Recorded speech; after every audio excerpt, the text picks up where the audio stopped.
Without governance, a data lake becomes a swamp. Without governance, you really are going to struggle across your whole organisation without data. It's not the sexy part of data, and I can almost see in most people's eyes when I start and do this talk, the shoulders start to like go, I'm just going to go to sleep for a few minutes when she talks about governance. However, it is around getting the building blocks correct. It's about making sure that the data you use is trustworthy, and you'll hear the word trust an awful lot when it comes to data. There's two big problems a lot of organisations are facing now when it comes to data, and that is about the lack of trust and the quality of the data, but also the perception of the trust and the quality of the data. I've worked with a lot of organisations where actually there was no problem with the quality of their data whatsoever, to a normal degree. However, nobody trusted it, so nobody would work with it. So they weren't having any of the benefit from having a high quality of data because people still acted like it was poor quality data. So, as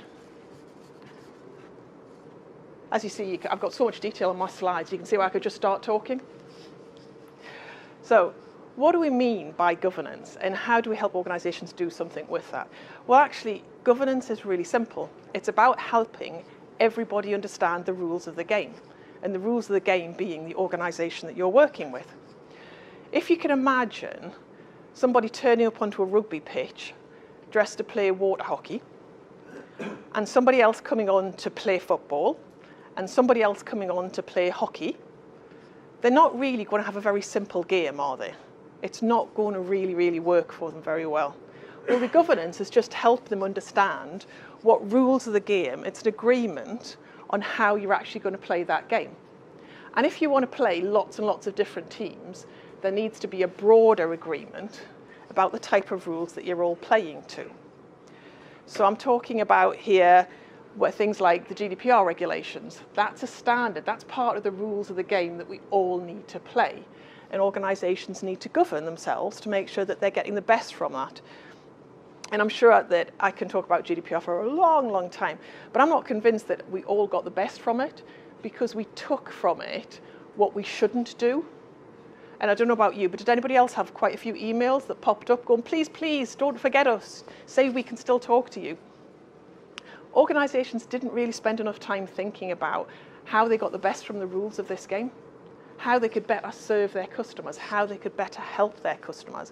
Because unfortunately, a lot of the time, it was not the business that was thinking about working with the data teams on how they got the best from it. So going back to the analogy about governance being the rules of the game, your data teams within your organisations are your umpires.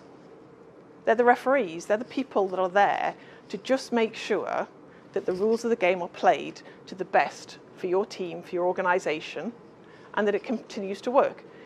Now, I know nothing about rugby, so I'm really stretching this analogy, but this is what my fellow co-author often uses, which is that it's more than just the referee, it's more like a rugby referee, because the rugby referee constantly has a microphone. Has anybody seen it? They have a microphone and they're constantly talking to different team members about, don't do that, you're about to go offside. Is that even a rugby term? Don't do that, you're about to do that. Because the whole job is to keep the game flowing. Your data team, your governance team are there to keep the organisation flowing, keep it using, keeping it moving data in all the right way. Now, a lot of organisations I've talked to go, well, we've got really brilliant data governance. We've been doing it for a long time. Unfortunately, I talk about this being the Goldilocks model of data governance. You know, a little bit light, a little bit heavy. You need to be just right. Organisations tend to either err on the side of haven't really got a lot of data governance, and that's where the lack of control come from and the lack of trust in the data, or in a lot of cases they over-govern, so machine says no. A lot of people use the GDPR for this. No, you can't do that. Actually, understanding the rules of the game and understanding your governance is actually about what does the business need to do? What does the business want to do? What are the opportunities? What are the risks facing us? And how do we play the game sustainably and ethically, but get to the outcome that we want to? How do we win? So when you think about governance in those type of terms, it becomes a much more interesting proposition for organisations. And people understanding the rules of the game for them, their policies, what you're expecting them for your organisation makes a big difference to all the other knock-on impacts about how you use your data. Does that make sense to everybody? There you go, you all understand governance now, it's fine. The other side of governance that it's always worth just thinking around is around ethics. Now this is something that we talk about more and more and more.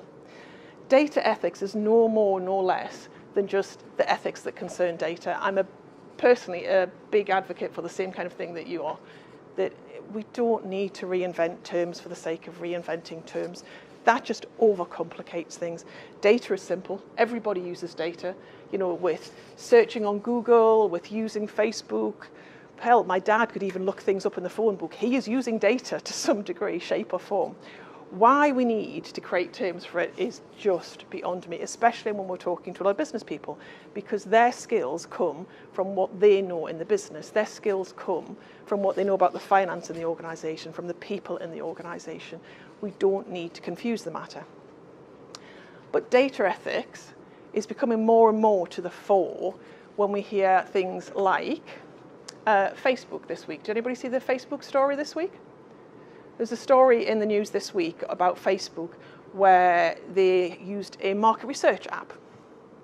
Now, according to Facebook, and I'm not a representative for Facebook, and I'm not about to knock them either, they did the equivalent of walking up to parents on the street and saying, please, can I follow your child around? Can I listen to every conversation that they have?